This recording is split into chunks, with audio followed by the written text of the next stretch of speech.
Oke, assalamualaikum warahmatullahi wabarakatuh.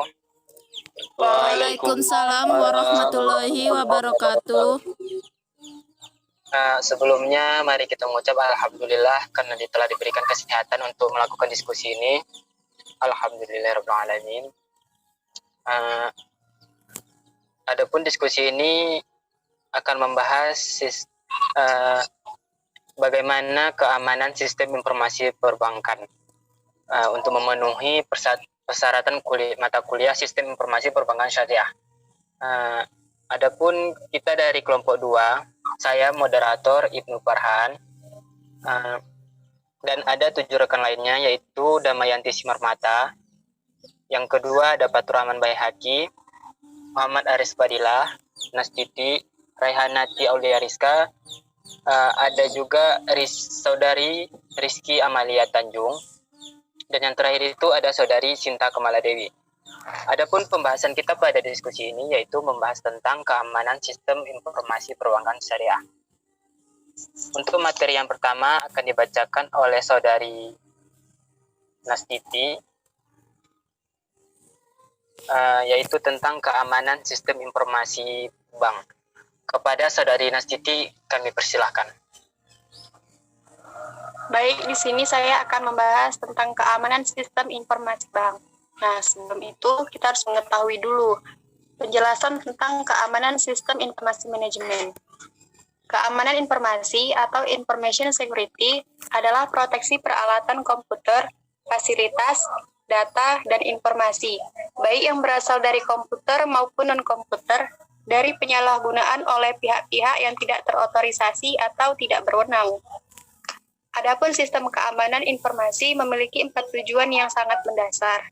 Yang pertama, kerahasiaan atau konfidensiasi, yaitu informasi pada sistem komputer terjamin kerahasiaannya yang hanya dapat diakses oleh pihak-pihak yang diotorisasi. Keutuhan serta konsistensi data pada sistem tersebut tetap terjaga, sehingga upaya orang-orang yang ingin mencuri informasi tersebut akan sia-sia. Lalu yang kedua ada ketersediaan atau availability, yaitu menjamin pengguna yang sah untuk selalu dapat mengakses informasi dan sumber daya yang diotorisasi, untuk memastikan bahwa orang-orang yang memang berhak untuk mengakses informasi yang mana menjadi haknya. Lalu yang ketiga ada integritas atau integrity, yaitu menjamin konsistensi dan menjamin data tersebut sesuai dengan aslinya, sehingga upaya orang lain yang berusaha merubah data akan segera dapat diketahui.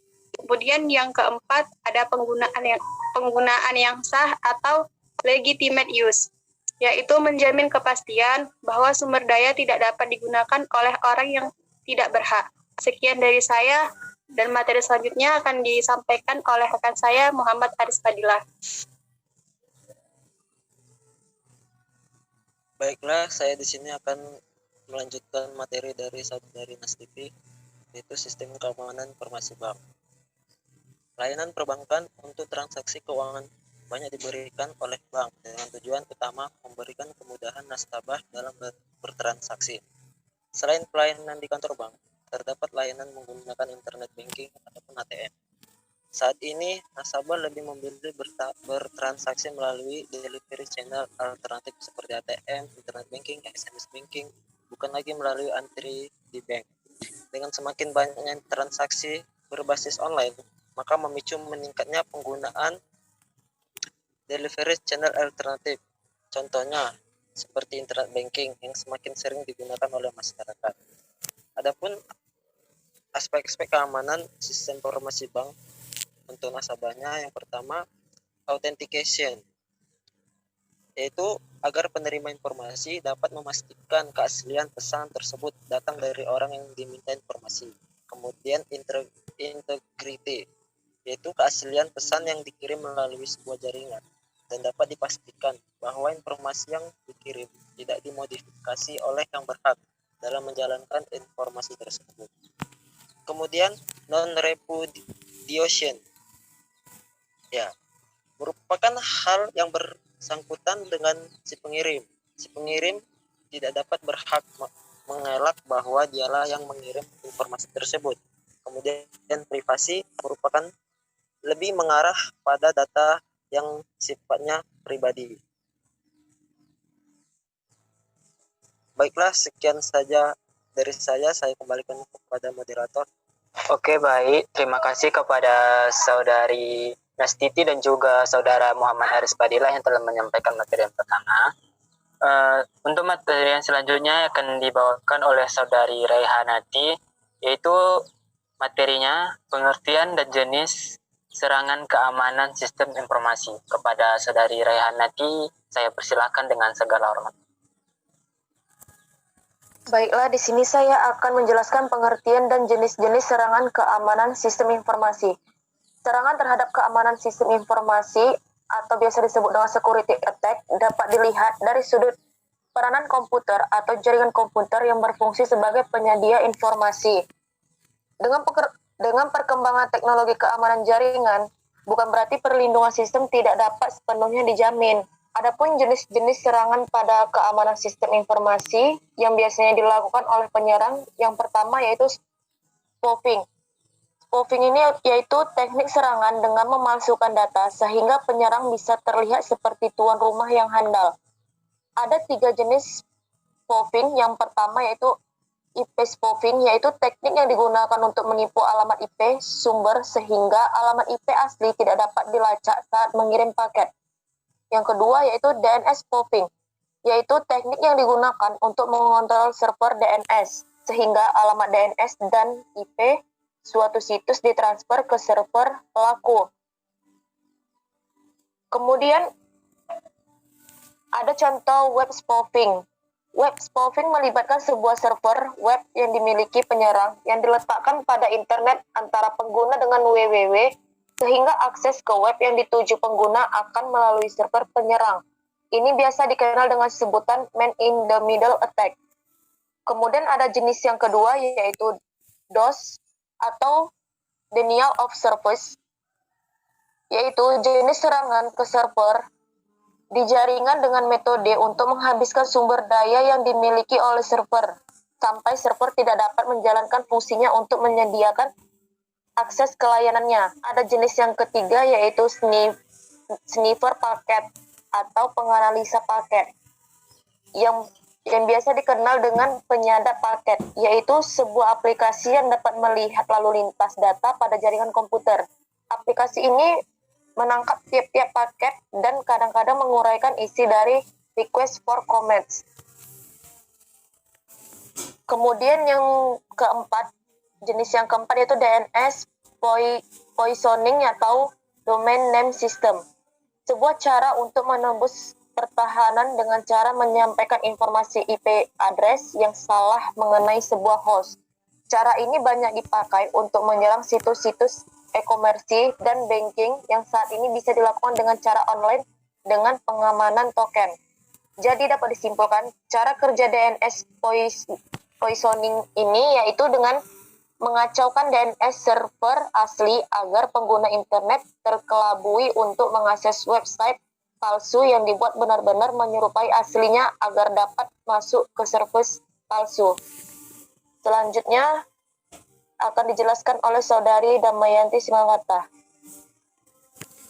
Baiklah, saya akan melanjutkan jenis-jenis serangan komputer itu, yaitu yang kelima, terdapat Trojan Horse. Trojan Horse atau kuda Troya atau yang lebih dikenal sebagai Trojan dalam keamanan komputer merujuk kepada sebuah bentuk perangkat lunak yang mencurigakan yang dapat merusak sebuah sistem atau jaringan. Tujuan dari Trojan adalah memperoleh informasi dari target atau password kebiasaan user yang tercatat dalam sistem log.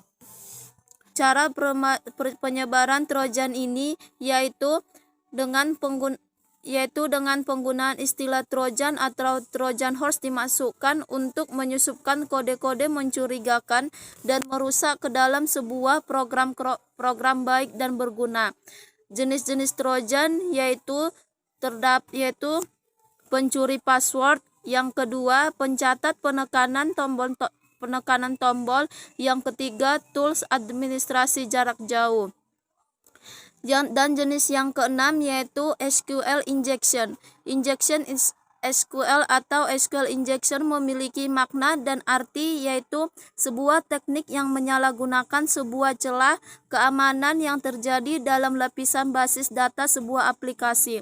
Celah ini terjadi ketika masukan pengguna tidak disaring secara benar dari karakter-karakter pelolos bentukan string yang ditumbuhkan dalam pernyataan SQL. SQL injection adalah jenis aksi hacking pada keamanan komputer di mana seorang penyerang bisa mendapatkan akses ke basis data di dalam sistem. Jenis serangan yang ketujuh yaitu PHP injection. Skrip PHP merupakan salah satu skrip yang sampai saat ini banyak digunakan oleh seorang webmaster. Di samping rivalnya Java, skrip PHP ini begitu powerful. Mengapa dikatakan demikian? Karena dalam skrip PHP ini kita bisa melakukan banyak hal, mulai dari membuat file, membuat counter, membuat date, membuat buku tamu, membuat forum, atau salah satunya PHP BB, mengakses database secara langsung maupun juga membuat gambar dan animasi. Dan jenis serangan yang ke-8 itu yaitu script kiddies. Script kiddies adalah seorang yang memiliki kemampuan kurang dalam dunia internet yang hanya bisa menggunakan tools orang lain untuk melakukan serangan terhadap jaringan internet. Biasanya hanya untuk sensasi. Pada zaman sekarang ini, menjadi seorang script kiddie tidaklah susah karena hanya dengan bermodal koneksi internet dan mengerti sedikit tentang komputer. Orang awam pun bisa menjadi seorang script kiddie karena hanya sedikit mempelajari tools-tools yang disebar di internet dan mempelajarinya, maka dia bisa menjadi seorang script kiddie. Jika seorang script kiddie telah mendapatkan akses penuh, maka mereka dapat sesuka hati melakukan hal apa saja. Contohnya seperti menghapus atau mencuri file-file yang sangat penting. Sekian materi dari saya kembalikan kepada moderator. Oke, terima kasih kepada Saudari Damayanti Simarmata yang telah memaparkan materi yang kedua. Untuk materi yang selanjutnya yaitu kasus-kasus penyerangan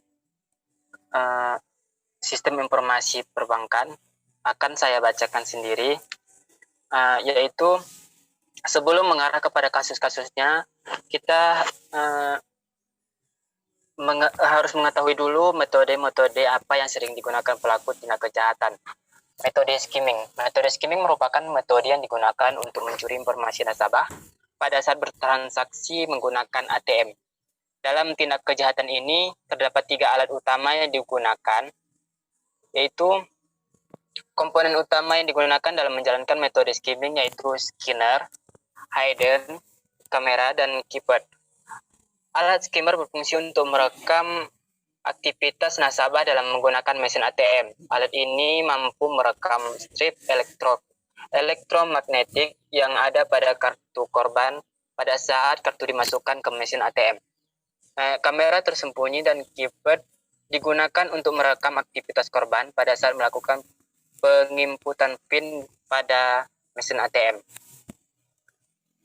Baru yang kedua yaitu malware. Malware merupakan singkatan dari malicious software, yang artinya software yang tidak diinginkan dalam sistem komputer. Biasanya malware dibuat untuk mencuri data informasi yang bahkan dapat merusak sebuah sistem komputer.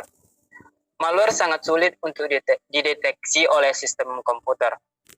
Yang terakhir yaitu hacking. Hacking adalah kegiatan menyerang program komputer dan mengeksploitasi komputer milik orang pribadi atau perusahaan, dan sering berjalannya waktu. Hacking seringkali dianggap sebagai tindak kejahatan. Namun dalam sudut pandang tertentu, hacking merupakan salah satu aktivitas mengisi waktu luang yaitu yang produktif. Semua tindak kejahatan cyber dikategorikan sebagai serangan hacking. Dan berikut ini beberapa serangan hacking yang mungkin terjadi pada transaksi perbankan seperti Distribute Denial of Service atau disingkat dengan DDoS. DDoS merupakan salah satu serangan yang sering dilakukan pada sistem server baik pada perusahaan maupun perbankan. Untuk dapat melakukan peretasannya, hacker akan melakukan scan port yang terbuka, kemudian mulai melakukan penyerangan pada jaringan bank.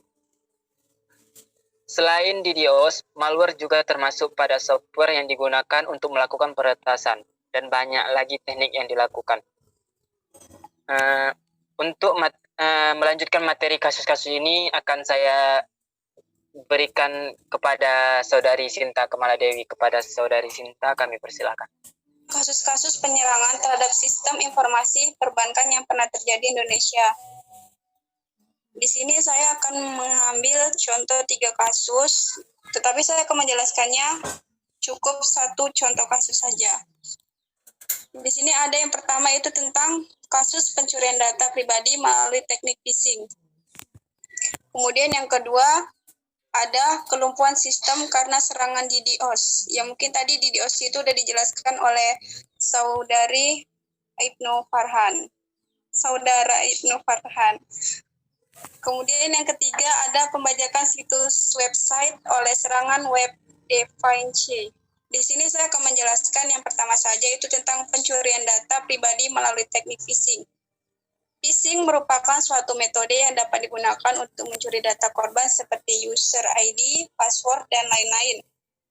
Hacker akan menyamar menggunakan form login atau situs palsu untuk memancing korban memasukkan data-data sensitif seperti password ataupun user ID. Biasanya hacker menyebarkan link palsu melalui email atau melalui pesan pop-up yang menyatakan bahwa Anda memenangkan sebuah hadiah. Selanjutnya, hacker mengharuskan Anda memasukkan data-data pribadi ke dalam situs palsu tersebut. Kasus cybercrime di Indonesia melalui teknik ini pernah menyerang salah satu bank ternama di Indonesia. Pelaku mengirimkan email dan mengarahkan korban untuk mengisi data pribadi melalui situs palsu. Akibatnya, korban mengalami kerugian dengan nominal yang sangat besar. Terima kasih kepada Sinta Kamaladewi. Saya akan membacakan apa itu cybercrime. Cybercrime adalah pembuatan melanggar hukum atau kejahatan melalui virtual, memanfaatkan media komputer yang terhubung ke internal yang mengeksploitasi komputer lain yang terhubung dengan internet.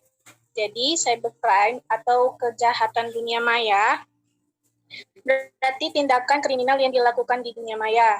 Kejahatan ini tentu memanfaatkan kecanggihan komputer, internet, maupun alat yang lainnya. Cybercrime bahkan dapat mengakibatkan kerugian yang jauh lebih besar dibandingkan kejahatan biasa. Pelaku cybercrime dapat melakukan kejahatan secara lintas negara, bahkan secara lintas benua. Nah, karena internet terhubung komputer-komputer di berbagai dunia, tentu korban kejahatan ada di berbagai negara. Beberapa cybercrime yang sering terjadi yaitu ada beberapa jenis. 1, akses tanpa izin. Dan yang kedua, illegal content.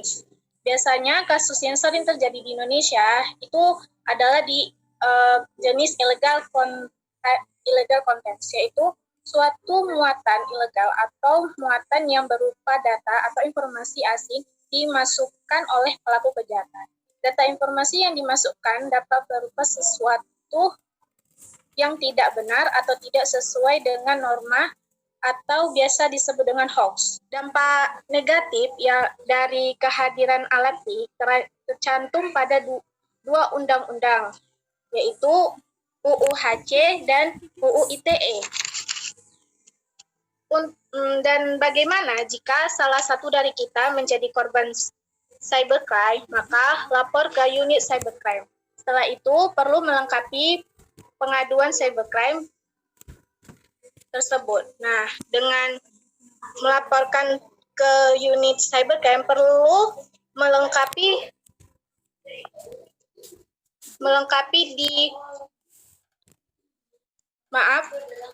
ada tata cara untuk melakukan pengaduan cybercrime. Yang pertama, pelapor menuju Sentral Pelayanan Kepolisian Terpadu atau SKPT membawa barang bukti. Jika kasus masuk ke jenis ilegal kontak, maka perlu membawa skin capture, lengkap alat URL, pastikan akun atau postingan pelaku pada internet masih ada. Dan yang kedua, lapor kasus cybercrime kepada resepsi ONIS SKPT. Yang ketiga, konsultasi barang bukti pada piket fungsi Direktorat Reserse Kriminal Kasus atau Distrik Kriminsus. Keempat, petugas piket fungsi Distrik Kriminsus akan membuatkan laporan polisi.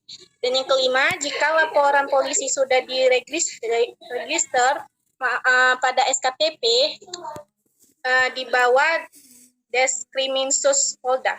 Sekian dari saya kembalikan kepada Fatur Rahman.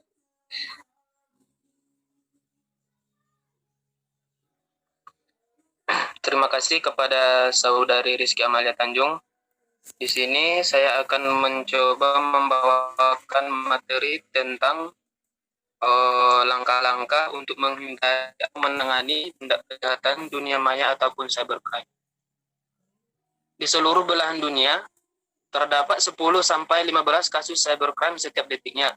Maka dari itu, perlu penanganan yang tepat untuk mencegah cybercrime terjadi pada pribadi. Berikut ini ada beberapa langkah sederhana untuk menghindari dan menangani kejahatan dunia maya ataupun cybercrime. Yang pertama, lindungi gadget, komputer, ataupun perangkat lain yang digunakan. Lindungilah gadget atau perangkat lain yang ada, baik itu perlindungan untuk akses atau perlindungan terhadap data, sehingga orang lain tidak sewenang-wenang menggunakan dan melakukan hal-hal yang tidak kita sukai. Yang selanjutnya, jangan gunakan software bajakan.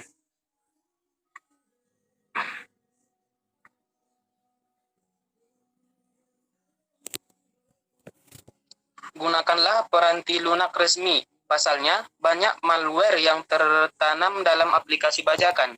Karena itu, rekomendasinya adalah bermigrasi menggunakan aplikasi open source yang gratis supaya terhindar dari malware ataupun spyware. Yang selanjutnya, pasang perangkat lunak keamanan yang up-to-date. Penting untuk perangkat lunak keamanan selalu terbarui. Hal itu akan memberikan redefinisi ancaman kejahatan cyber dan virus yang belum terdeteksi dalam versi security software sebelumnya. Yang keempat, menggunakan data encryption. Misalnya seperti Wi-Fi Protect Access 2 dan lain-lain pada jaringan lokal seperti LAN ataupun nirkabel di kantor ataupun di rumah, sehingga komunikasi teks yang jelas tidak bisa disadap dan bisa mencegah akses yang tidak jelas ataupun akses yang tidak sah. Yang selanjutnya, selalu memiliki sikap waspada. Waspada itu sangat perlu. Jangan langsung percaya dengan setiap email, telepon, website, dan segala iklan yang bertebaran di internet.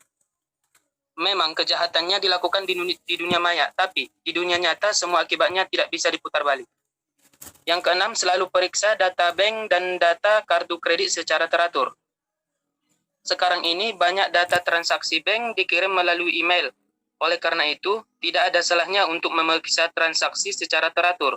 Ini dilakukan supaya bisa dengan cepat mengetahui apakah ada transaksi yang tidak beres ataupun transaksi yang tidak benar. Yang selanjutnya, backup data-data secara rutin.